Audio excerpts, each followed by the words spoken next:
कभी किसी ने कल्पना किया था कि जीएनएम की पढ़ाई के लिए ऐसी संस्थान बन के खड़ी हो जाएगी? कभी किसी ने सोचा था कि नवादा में 200 बेड का सदर अस्पताल बनेगा? तो ये सब कुछ प्रधानमंत्री नरेंद्र मोदी जी और मुख्यमंत्री नीतीश कुमार जी के नेतृत्व में ऐसी चीजें हो रही हैं जो पहले कभी सपने में भी नहीं किसी ने सोचा था, उसे हम यथार्थ में जमीन पे उतार रहे हैं। आप देख रहे हैं केवल सच। नवादा शहर के बुधौला गांव में गुरुवार को स्वास्थ्य मंत्री मंगल पांडे ने मॉडल अस्पताल की आधारशिला रखी। इस दौरान मंत्री ने अस्पताल निर्माण कार्य को लेकर भूमि पूजन किया। इस अस्पताल में मरीजों के लिए 200 बेड की व्यवस्था होगी।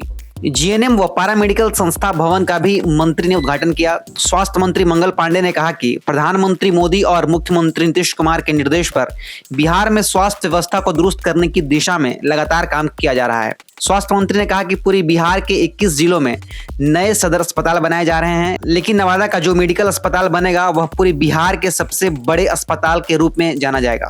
और यदि 2005 के पहले आप अस्पताल गए होंगे तो 2005 के पहले वाला भी अस्पताल देखे होंगे, तो 2005 के पहले वाला जो अस्पताल देखा होगा वो ऐसा प्रश्न ही नहीं करेगा जैसा आप कर रहे हैं। आज पूरी चीजें बदल गई हैं और संक्षेप में कहूं तो यही कहूंगा कि आज आधुनिक स्वास्थ्य सुविधाएं आधुनिकता के साथ लोगों को उपलब्ध कराई जा रही है। कभी किसी ने कल्पना किया था कि जीएनएम की पढ़ाई के लिए ऐसी संस्थान बन के खड़ी हो जाएगी?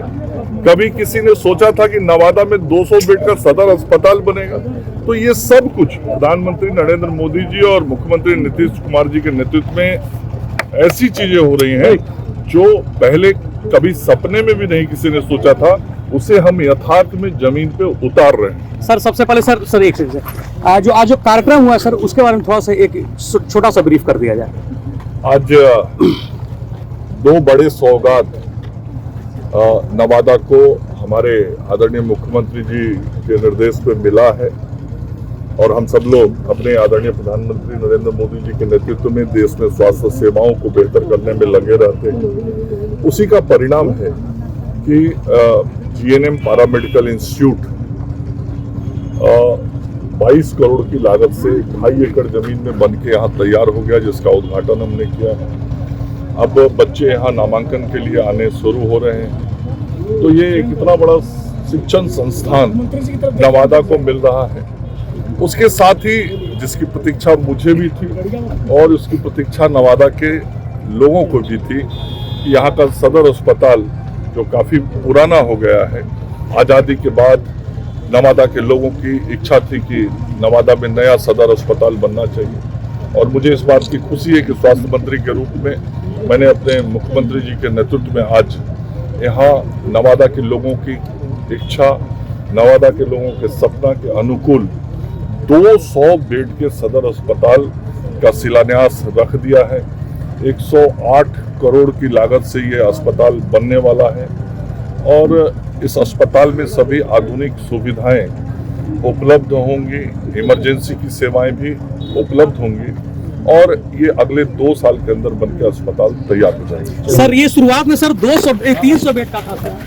आज जो नवादा को जो सौगात मिला है उसके बारे में दो शब्द बताएं। देखिए, सबसे पहले तो पूरे नवादा की तरफ से माननीय मुख्यमंत्री जी का आभार, माननीय स्वास्थ्य मंत्री जी का आभार। कई दिनों से लोग प्रयास कर रहे हैं, स्वरूप खड़ा नहीं हो पा रहा था, लेकिन मैं आभार व्यक्त करता हूं मुख्यमंत्री जी का कि त्वरित गति से विभाग को निर्देशित करके स्थिति पर हम पहुंचे कि जो 100 बेड और 150 बेड से हो रहा था वो उनके आशीर्वचन से ये 200 बेड का अकेला बिहार में नया अस्पताल निर्माणित हुआ है, जो 110 करोड़ की लागत से प्रथम दृष्टया बनने जा रहा है। और दूसरा सर सड़क और रेलवे में कुछ आज होना है, उसके बारे में थोड़ा बता दें। सड़क का भी एक तो आरओबी का जो देखिए 3 इकाई है, एक है बिहार सरकार, एक है रेलवे विभाग और एक है रोड विभाग। रोड विभाग का जो हिस्सा है आरओबी का, उसका आज जो है फाउंडेशन जो है आज डालेंगे माननीय नितिन गडकरी जी। और रजौली एक्सप्रेसवे का जो है उसका जो पहला चरण और दूसरा चरण का जो 50 किलोमीटर है उसका भी आज शुरू होगा। क्या कभी नवादा को और स्वास्थ्य की दिशा में काफ़ी काम हो रहा है। आने वाले समय में आपको मुझे पूरा उम्मीद है कि पूरे दक्षिण बिहार का अकेला जो है जो खंडवा में जो अस्पताल यूं ही पड़ा हुआ है उसको उपयोग करते हुए टाटा मेमोरियल हॉस्पिटल का टाटा का द्वारा संचालित यहाँ पे पूरे दक्षिण बिहार का अकेला और पहला कैंसर का वो स्थापित करेंगे। उस दिशा में हम काफी आगे